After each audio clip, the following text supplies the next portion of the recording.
Come on in, guys. Come on in. Come on in. Welcome, welcome, welcome. Happy Tuesday. Happy Tuesday. Everybody come on in. Welcome, welcome, welcome. Great job. Happy Tuesday. Happy Tuesday. I am not Sarah Cooperman, obviously. She is actually at a baseball game tonight. Didn't get rained out. She's in Chicago. And I am honored and I absolutely love doing these panels because I get to learn as much as you guys at home do. Tonight we were talking prior to you getting here, and you are in for a treat. These three panelists know more about combat than I would ever need to know. But it's a good thing. It's a good thing. But before we start, let's go through a little bit of just what's going on here today with our Zoom. Um, Right now, you're all muted, kind of have to be because if we're all talking on top of each other, it won't work very well. Also, your cameras are off. But what I care about is participants. We have about 45 people signed up today. We'll probably get about 20. But remember, you will be getting an email at the end of this that goes to all of SCW, and it'll be on a podcast. So you can listen to it at a later date as well. And please share it with people as well if they're interested in this topic. What I care about most, though, is the chat button. I would love for you to open the chat button up, everybody. And I'd love for you to drag it to the side and let me know where you guys are from. Let me know where you're from. Even my panelists, let them know where you're from. I'm from Kentucky. We just had Derby. That's all I got. And I didn't win. I went Oaks and Derby, didn't win. And I don't think anyone. I didn't even know there was another page. Where are you guys from? Let me know. Let me know. Good. Virginia. Where else? John, Nashville. Good, good. Coming through. They're not coming through my side. I don't know what's going on. All right. Well, no longer ado. Let's talk about what we're going to talk about. I'm going to introduce my panel quickly. One of my dearest friends who I've known for over 20 years is Kimberly Glick. She has over 25 years of experience in teaching and presenting internationally on fitness and yoga, as well as leadership and personal development. She served as the Senior Director of Group Fitness at Lifetime for over 10 years and Idea Programming Director of the Year. Through her online platform, The Inspired Life has primarily focused on helping fitness professionals expand their role to become wellness leaders so they can live their best lives while being the difference that makes them come here to be. Difference makers. Do it again. Say it, Kimberly, because I butchered it. We're all difference makers. Got it. Got it. You guys, the heart is gold. I don't know why she does kickboxing and all this stuff because her heart is so golden. Maybe that's why. I've got a new friend with me tonight. His name is Sheldon McBee. He is the Director of Personal Training at Universal Athletic Club and Director of Educational Training for World of Dance. That's an old one. Oh my gosh, you got an old bio there you're reading. Sorry, I didn't write it. Yeah, He has an ACE certified personal trainer and group fitness instructor with over 19 years of experience in health and fitness. He's an experienced international presenter, presenting at prominent industry conferences such as URSA, IDEA, CanFit Pro, MACMA, and SCW. He's a lecturer, educator, business consultant, and fitness content developer. Sheldon has been featured in Club Business, international magazines, and is presented on videos for Les Mills, Beachbody. Sheldon is based out of Pennsylvania. Is that correct? That's correct. So all right, good. I'm going to have them put in how you can get a hold of them as soon as I have to say their names, their social medias, and all that good stuff. And then another new friend of mine who is beautiful and a woman after my own heart. She's originally, I believe, from Puerto Rico. As you know, I lived for 12 years. It's Carla Medina and is a passionate Latino who has been in the fitness industry for over 25 years. She's highly respected for her no-nonsense, innovative approach to faith, fitness, business, and life. Carla is the owner and master trainer of Sador Teano Group Fitness and holds many local and international press, book publications, and video production credits. Carla holds a master's degree and many specialized certifications in the fitness, police, and business fields. So I feel so honored to be with this panel. My name is Jeff Howard. Hopefully you've taken one of my classes amongst the 30 years I've been in the business. I have a degree in kinesiology from the University of Texas, and I do the Group X certification, the Aqua certification, the Yoga certification for SCW. I am presently on Housewives of Salt Lake City on Bravo. I've been there the last 3 years. I write books. I do videos. I am muted. I'm not muted. Carla's muted. Okay, anyway, she's going to unmute. Did you unmute, Carla? Let me get you. Hold on, baby. Hold on. Nope. Chris will help you. Chris will help you. And before we start, actually, Chris, if you look at the box that says SCW, is from our home office. And if you have any technical support problems or anything, Chris is watching us. He's kind of like the man behind the screen. But tonight is about fighting for your fitness. Combat sports are a great way to build strength, conditioning, and even confidence for your clients. Join our panel of experts as they diagnose what makes boxing and other combat sports, such as effective forms of exercise, and why it's such an empowering effect for our clients. So before we start even, I would love to dive into what you all teach and get a little bit more about that. So we have, because they all have very different approaches to it. So Kimberly, let's start with you and just tell them what you like to teach and what your background is and what you're teaching now. So my background since a kid primarily is Taekwondo, and I teach cardio kickboxing. I teach a boxing boot camp style class. It just brings in the boxing and then the behind the scenes conditioning that boxers traditionally do. And then of course, my baby is Strike, where we incorporate cardio kickboxing with movements that are inspired by Taekwondo stick fighting using the lightweight body bar. Love it all. Love it, love it. And how about you, Carla? So I teach one-on-one and I teach in group fitness, and I also train the police recruits with cardio kickboxing, derived from like Taibo and Power Strike. Really is where my foundation lies, and I use that on, like I said, on one-on-one training, group fitness, and yeah, that's it. But I would love for you to elaborate a little bit about the program that you've developed, the Sudar Teano, and I'm not saying it. She says it so beautifully, so I apologize. Sudor Taino. Sudor Taino. So the one format I created called Tribology, it's a mix of cardio kickboxing, tribal dance, yoga, and HIIT training. Amazing, amazing. I love that. I love that. And then Sheldon, my friend, tell them your training background and what do you like to practice, or what do you teach? Well, yeah, I started off with 11 martial arts, similar to Kimberly in Taekwondo. I spent years practicing that formally. And then I kind of transitioned out of that into traditional kickboxing and Sambo, which is a Russian form of grappling and wrestling, formerly here at Effort of Martial Arts. Then in the middle of all that, I got certified in some group fitness programming that were kickboxing. Obviously, I did Les Mills body combat for a very long time, got certified in team training based boxing. Recently, a few years ago, I went through the Everybody Fights format, which is a lot of fun to do that. Currently, I run, along with a couple of our trainers, a team training based metabolic conditioning boxing program that is all based on authentic boxing skills and drills. It's not really group fitness, it's more of a team training format. I love that. And so my panelists, I mean, you all have different backgrounds in it. How, for people that are watching and maybe they don't have the backgrounds that you have in it, how important is it to have a background, do you think, in combat to teach it? Or how do you feel about that? What do you think? I mean, I don't have a background in Taekwondo, but I teach a kickboxing inspired workout. Do you think that's okay? How do you feel about that? Carla? I feel like as long as you get the proper training with the basic elements, you know, the stance, you know, how to throw a punch, how to throw a kick, you know, the elements of a kick, how you chamber a kick.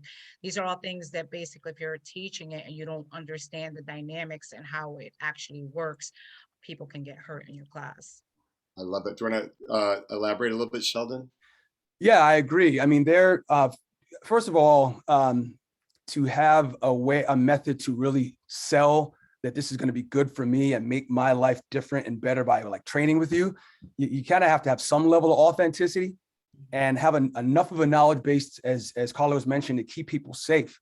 There are a lot of elements of boxing and striking that can go terribly wrong if you don't really know the ins and outs of proper footwork, proper biomechanics, proper movement, strike surfaces, the range of motion. What are the key things to cue and say and to look for, how to progress people the right way that could hurt people. And you want people to have fun and enjoy it, and for you to be believable, especially. It really is challenging to go into a format where you don't really know much about the ins and outs of it and expect to really be truly believable and authentic. However, I will say this, there are a lot of different formats out there that will teach you the very basics to get started. You do not have to have a black belt You do not have to have years of experience as a golden glover. You do not need that. Just start with the basics and start simple. And really most people who are certified and have enough awareness to learn the basics of boxing conditioning can do it. I love it. Kimberly, do you want to add anything or? I would just add that, Jeff, what they said, but truly the foundation of form and technique and the ability to cue that and keep people safe, it's critical in any format, right? We know that. But I would actually flip it and say, when I first started teaching cardio kickboxing in the fitness world, my traditional background was an obstacle for me, because I started to go the route of the level of repetition that we would normally experience in a school. And let's just say my classes did not grow in the way that I would have liked to see them grow in the beginning. And so then I switched it and I tried to kind of overly choreograph, thinking, well, maybe that will do the trick. And this is, back in the early 2000s. And that doesn't go either, because there has to be enough form and technique that people stay safe and get a great workout. And so being able to find that middle path, which is so often what we need to do, right? To be able to find the middle path where there's enough form and technique that people get a great workout, they stay safe. And yet we remember, this is a workout. This is a fitness class. This is an opportunity to have a wonderful experience that's good for us physically, mentally, emotionally. And, to Sheldon's point, we're not here to earn a black belt. I love that. I love that. I'll never forget. I was, when we all started out in the industry, we're all asked to sub classes, and your coordinator is basically, if you're the available one, can you do this? I'm a firm believer, and if you don't feel comfortable doing it, you say no, because I've been forced into many times doing a kickboxing class, and my background isn't in that. I'm an athlete. I played tennis my whole life, so my background is more triathlon type stuff. And could I do it? Yes. And did I do it? Yes. But do I regret it even more so? Yes. So don't be afraid to say no if you don't feel comfortable teaching it when you get hit by it. There's nothing wrong with saying no. Do what you feel comfortable with. Do you guys agree with that kind of? You know what I mean? It's what it is. Yeah. But again, middle path, don't feel uncomfortable saying no, but don't think you have to train for a decade and get a black belt, again, to Sheldon's point, to be able to teach. I love that. I love it. Okay, so what type of combat sport do you find has the most success with your clients? What kind of combat sports do you find has the most success with your clients? Carla? The boxing of it is just the contact with the bag and or the pads just brings people to a whole nother level, because they can actually feel their own power. They're not afraid of it. That, at first they hit the bag, they start tapping it. And then when you start to tell them, okay, use your legs, the power's in the legs, use your hips, and really push into that shoulder, they start to feel their power and they start to own their power. And that's something that lights them up in a way that I haven't seen in any other, in any other genre of fitness. And over the years, I feel like it just stays consistent in giving that to the clients. I love that. What type of combat sports do you find has the most success with your clients, Sheldon? Yeah, I mean, it is boxing, and we've done quite a few. I mean, kickboxing and boxing have been the most successful one, but boxing, first of all, is something that we find the people who walk into the club, they're really interested in something like this. They recognize that sport. They recognize it's something that is pretty popular. And true, there is really nothing like the first time you put the wraps on somebody's hands, you teach them some basic techniques, and they get that first thwack on the bag. There's an adrenaline rush that happens, and it feels really good, and they like it. And for us, having a program for a long time, that has had the most sticking power, because we've had a few different types of boxing formats. We've had classes that are only striking the bag. We've had classes that are mixed conditioning, where you're doing boxing-based drills with some agility, some coordination, some power, and some striking. And we've had some that were more technique-based. And what we found that when you're focusing on like a lot of mitt work, a little bit of conditioning, and doing bag work, for some reason, they just pack out. They love it. They like it. It had the most strong power for us. That's just us, because I think we just kind of got good at it after a while too. That's interesting. And Kimberly, what do you find is the combat sport that has the most success with your clients? It's so interesting, because what we've experienced at our club, and I know at a number of the Lifetime clubs, would be the interval style. where you bring in, and some clubs have heavy bags and some don't. So that's a huge differentiator, of course, always. But when you bring in the elements of whether it's boxing or martial arts, cardio kickboxing, but then also incorporate the kind of conditioning those athletes do when they're not striking, when they're not blocking, when they're doing their footwork and their core work and their coordination and their cardio, bringing in the jump rope and bringing in, those elements, those classes, the bang for the buck that the attendees for those classes seem to walk away with is immeasurable, and they stay packed. I love that. I love that. So, we're going to bring it up. Taibo was introduced back in 1990, and it's 2022, and we are still talking about kickboxing in some format. And so the question is always, is it a trend or is it something that's staying? And so we obviously know it's staying. It's still on our schedules, and it's been around, and it's still a popular format. Why do you think that is? Why do you think it has had such staying power? Sheldon? Well, I think that at our facility that we do Les Mills body combat at our facility, and it's wildly popular. If you walk into the room, and the way that you move in a class like that is very empowering. You feel like there's a lot of energy, and it's a different energy from a traditional core type format, resistance format, step format. There's energy, you're striking, there's power. People are like kicking and they're yelling while they kick. It's just a different adrenaline rush you get from pretending you're kind of, kicking someone's tail a little bit, It's different. And so it's empowering. I think right now in today's world of fitness and the industry is just very different from the other side of the pandemic where we were a few years ago, where many people were really looking to get involved with something that was going to get them in better shape, better condition, feel healthier. But now we're seeing a lot more people who say, look, I just want to feel really good. I just need to relieve stress. My mental health is more important to me today than it was. And classes like kickboxing and boxing, they check off that box of when you're done, you feel like you really just had a chance to relieve a lot of stress. And more people are wanting that today than ever. I love that. I love that. We actually, before we came on, we were talking about the stress release and all that good stuff. And so would you like to add to that, Kimberly? And then Carl, I'll have you finish it up for us with that. Yeah, I think the fact that it is a format that on a higher level than some other formats even creates an opportunity for that stress release, for that ability. I mean, how many classes do our members and clients get to come to where it is absolutely not only acceptable, but encouraged to growl like a tiger or to let out a kia or, to just let it out. And so just the ability to release is phenomenal. The empowerment is immeasurable. I see people with their level of confidence being improved, where they walk out standing a bit taller. They walk out with their head held up a bit higher. And it's just a phenomenal workout. Why has it stayed around? It works. It's just a phenomenal full body, complete workout. Beautiful. Carla? Well, since they said everything, I'm just going to add on that I believe the adrenaline control that you're teaching people is so key to it's a life skill. It's not just, they're growling and they're getting their aggression out, because that does happen, but you're also teaching them that in a stressful situation, they can control their adrenaline.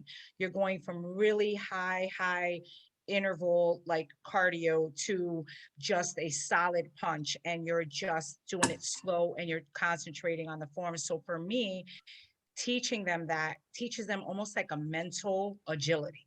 It's like they're doing flips in their head and they don't even know it. And then when they leave there, they actually have a template, to deal with issues and problems and stress. Love that. I love that. I agree with all of you. I think it's even in my classes when I do a warm up and I do a basic kickboxing warm up, where I add a bit of that into my classes. It's amazing. Everybody can follow it. Everybody feels good about it. They check themselves more in the mirror. Even I think they feel just a little bit of roughness coming out in them. And I feel that men feel comfortable with it as well as my ladies. But the next question is, where do you see the most benefits for your clients when training with combat sports? Where do you see the most benefit of your clients when training with combat sports? The benefits of it. Carla, you had mentioned something that you teach a format where you actually use blocks of choreography, and I kind of love that about this format because we've gotten so far away from that. You know, so much what we do is boot camps and stations and all this other stuff, where there's something about the repetitiveness of teaching a block choreography that is so essential, and it's really good for us with memory skills. Carla, do you want to hit that for me? What do you find are your benefits for your clients when training with combat sports? So I'm not going to say that I didn't go that way and do that extra choreography thing and like really elongate the choreography, but then I found I was losing people and they spent more time trying to catch up than they actually were getting a good workout and sweating it out. So when I really cut it down to, let's say, just say a 4 count, and I said, okay, we're going to stay here till everybody gets it. And you found that they were going so hard because they knew what they were doing and they were being more purposeful. Their form was better and they were actually getting more into it and really just taking it to a different level. And I would make eye contact and let them know, I see you and I'm waiting till you get it so that we're all in this together. And it kind of, it builds that camaraderie in the class as well, because we're all waiting to get on the same page and then we're moving together. It's almost like no man left behind. You know, I go back to my police training, and when I do it with the police officers, it's the same exact thing. Like, control your adrenaline. We're all moving together, and we're just waiting for everybody to get there. I love that. Kimberly, you had spoken briefly about there's something with the memory and all that good stuff. Yeah, I wish I had thought to look this up before dropping this on you, but if you want to Google it, there was a research study done, and if I'm remembering correctly, it was Einstein University, but forgive me if it's incorrect, but there was a study done based on having adults follow movement patterns, and they used blocks of choreography that were dance focused, but the research crosses over to any type of patterns of movement is what they were focused on. And when these adults engaged in learning patterns of movement, and interestingly enough, that they didn't even have to get it right 100% of the time. It was just taking their brain through the process, firing off the neurons required to attempt to memorize a pattern of movement. It decreased instances of dementia, Alzheimer's by like 26%. So there's huge benefit to challenging people to memorize a sequence of movements, patterns. It's awesome. And then, Sheldon, because yours is kind of a different format when you're doing the boxing thing, what do you find the benefits for your clients training with that? Yeah, I mean, there's very obvious benefits that we all know, which is being able to improve your aerobic and anaerobic conditioning. People are getting stronger. They're improving coordination and agility. Those are all like the obvious stuff we all know, but there's a layer above all that that's important for anyone listening around and now to think about. And that is there's a behavioral modification component to all this that's beneficial for exercise adherence. We do find people who are boxing, they do it more frequently, similar to Kimberly's point, in that they are learning a skill. They feel really good about it. If anyone's ever studied motivation theory and stuff like that, being able to know that you're getting more competent at something feels really good and you want to keep doing it. And so we do a number system when we box. So your 1, 2s are your jab cross, your 3, 4s your hooks, your 5, 6 your uppercuts, 6, 7s are low hooks, 9, 10s or straights to the stomach. And we've got colors as well that are associated with different strikes. And as they're going through this, they're starting to learn the number system. I'll just say 1, 3, 5, 6, 5, 6, 4. And all of a sudden they do it after a while. And there's something very cool about that to them.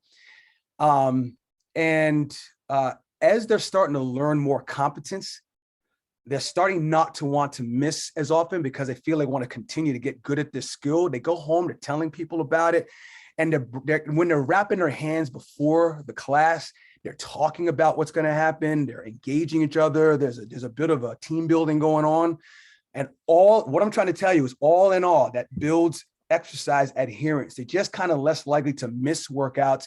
They don't feel good when they do miss because they want to continue to like tap into that immediate gratification they're getting from boxing. And that goes far beyond the physical benefits you get. So and that's different from a lot of our other traditional forms of training we see at the club at the moment. So for anyone in here who's doing it, considering it, that's something you probably will see as a great benefit to a boxing style conditioning. Sheldon, I want to come train with you. Come on over. Bro, I'll come in there. I love what you're saying because I think that, there was such a buzz during the pandemic and after, that fitness was changing to have a finished product. People were more likely to go into something that is 6-month programming, 8-month programming, or something that have a finished product with it. And it's kind of going along with what you all are saying. I think that the better they're feeling at or accomplished, it makes them feel like there's value to it even. You know what I'm saying? Whether it be physical or being more successful. How do you determine if this type of training would benefit your client? How do you determine that? How do you determine if this is going to be beneficial to your client? Do you want me to start with you, Sheldon? Because you did a great why question. Go ahead. Yeah, sure. Yeah, so you can imagine you're sitting and here comes Jane Doe in the club, and she kind of doesn't really know yet what she's really there for. She just knows she just wants to feel better about herself, and typically in the sales process, and I'm talking purely from just like selling a training service, but you can even talk about group fitness in a different aspect. You want to guide them in the right direction for her. Maybe it leads to boxing, but how do you know? Sometimes what we look for are just the simple stuff. They have a past history of this somewhere in the past. They've done it before. They've expressed that they like doing this kind of thing. That's an easy trigger. Let's guide them toward what we have. The other thing we tend to look for or try to look for is somebody who feels a real strong need to feel empowered when as part of the experience. That's one of the boxes we tick. Maybe this is something that they need to be doing. They also express a real need to like have fun while they work out, and they won't always express that, but we may find out through question and answer that they get bored from training and from exercise. They tend to fall off because of it. And sometimes we'll use that as a trigger to say, perhaps we get them in this because it's such a fun experience. It's probably going to tick that box so they don't get bored by doing it. We never discriminate because of like age, ability, conditioning. It's anyone can do it. So to be quite honest, that's some of the things that we really look for to say, hey, maybe this is something you can do. Through other series of questions, we'll figure out the reasons why, but that's the big stuff we look for. I love that. Kimberly, how do you determine if this type of training would benefit your client? It kind of goes along the same lines. The first and foremost would be interest. And the interest can come from the fact that they've done it before and they liked it, or that it's something they've always wanted to try. Maybe they read about it. Maybe they saw other people do it. If there's a level of interest and there's an ability, as long as there are no, even if there are, injuries or physical limitations, we can always shape a workout in some way, shape, or form that can accommodate them and help them feel the sensations that come with this type of workout, which we've talked about the benefits of. And so yeah, interest, and then you shape it based on perhaps where they're at, and then create progression from there, especially, if you're working one-on-one with someone. If you're in a group setting, then they're going to show up if they're interested, right? So you don't even have to determine, is this a good format for you or not? Because in the group fitness setting, we would recommend it if they express an interest, for sure. But for most of us who teach group fitness, they're choosing to come into the studio for that format for that very reason. I love that. I love it. And then Carla, how do you determine if this type of training would benefit your client? I just love going last. It's just so great. Mm-hmm. I'm just going to capitalize on actually what they said. Yes, that's one layer. So I'll take it from a different point of view. I teach a lot of fusion classes. And the reason I do that is some people don't know they're going to like kickboxing, or they're afraid of it.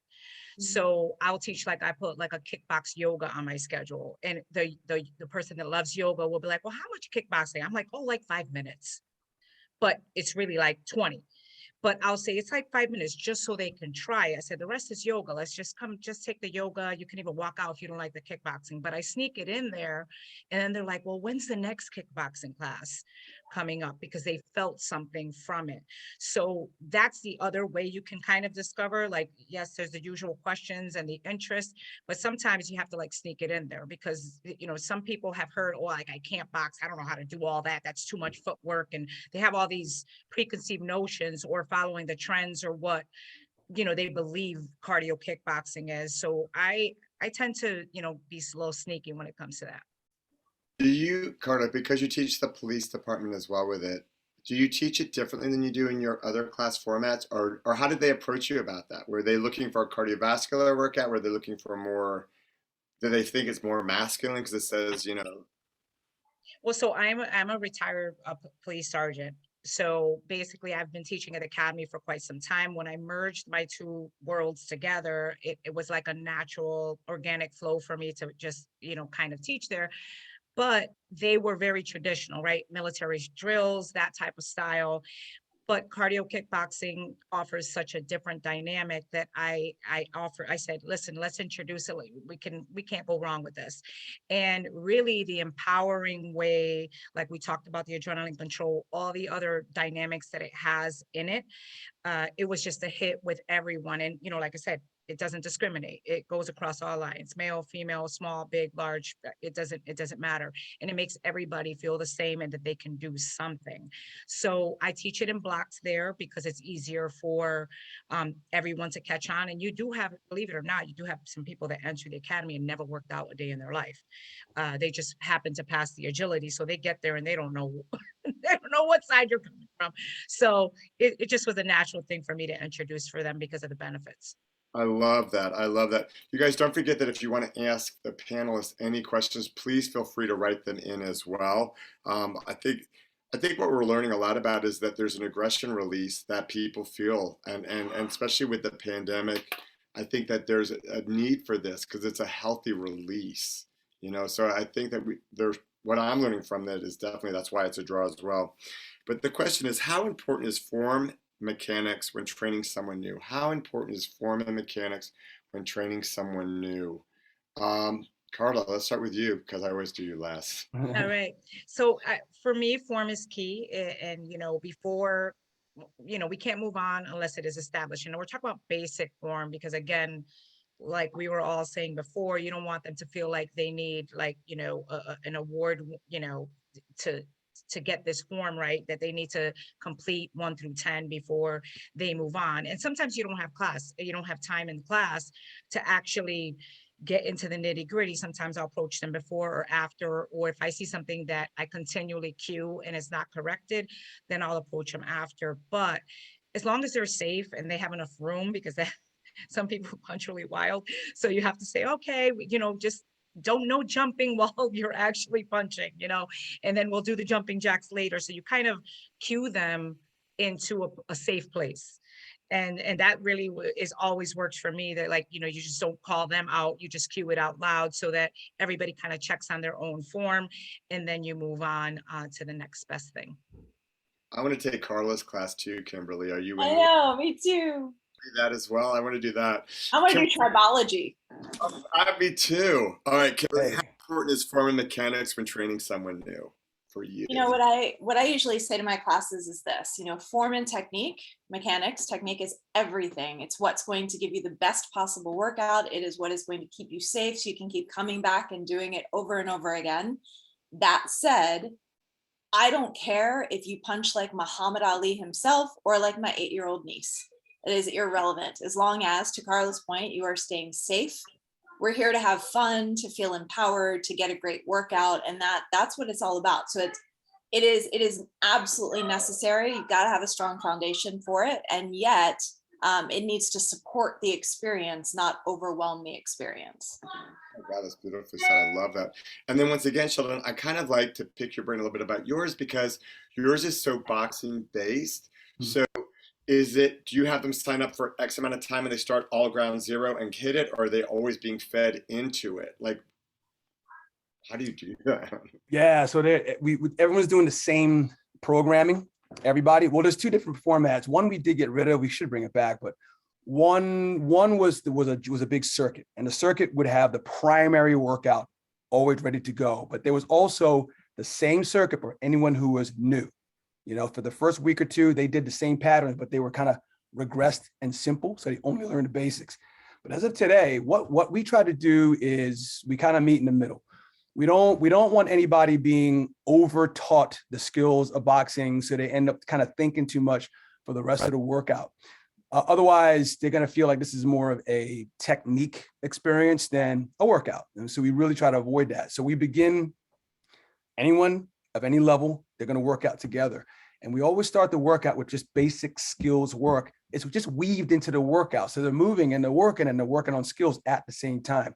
So we do footwork training as part of the workout. So they'll learn what a proper stance should look like, being on the balls of your feet, never letting your feet too close. We play a little game out of it. They learn the number system in the warm-up. So we have them counting 1 through 10 over the course of the first 4 minutes of warming up. And it's starting to get ingrained in their body. And we typically will take a new person and only focus on 1 or 2 primary things to cue and get out of them. So they have some like minimum level of competency before we move on. We just don't want the perfection. And it's different sometimes every workout that you do, but we try to stress to the coaches, if you've got to coach a 3rd or a 4th or a 5th thing in the warm-up to get them up to speed, it's just a bit too much. Let them go. Just make sure they're moving safely.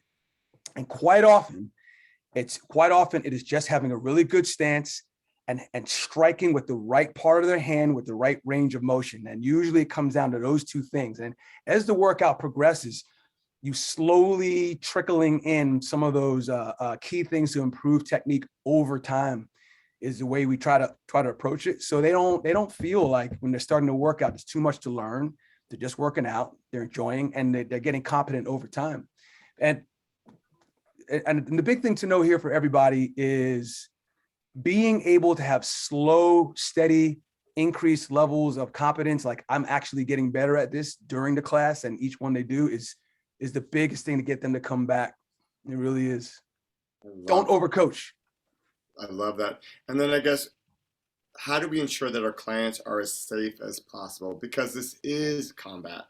And when you think of that word, it just sounds, and Sheldon, you'd kind of hit on, they could be hurt if they strike the bag or something with the wrong part of their hand. Yeah. You know what I mean? So how do you ensure your clients are as safe as possible? And Sheldon, let's start with you and we'll go back around. Yeah. So the first thing is obviously as a coach, you have to know what these safety parameters look like. So if I'm going to use the program we use specifically, we're really good at making sure we know what the feet are supposed to do. So you learn how to follow through with your hips to be on the balls of your feet. So your legs aren't overly planted and torquing the knee joint. So it's learning how to release and the striking. The striking is so big. Learning how to strike and follow through with the right part of the glove is critical. And we just try to coach that up a lot during the warm up, because we have seen people who strike the wrong way and they come back a couple weeks later and they have stress-based injuries in their forearms and in their elbows because of this. And so it is so important to be able to coach this up. So use your warm-ups to coach this up. Anybody who's new, I do try to get them in early and just give them a lot of tips before they get going so they feel comfortable. And then from there, a lot of the coaching is being able to coach the common things can cause an injury. And like I said before, it's a lot about footwork, staying on the balls of your feet. Don't let your feet get too close. Strike with the right strike surface of the glove and good range. That's usually, and here's one more thing I should, if you don't mind, if I could mention.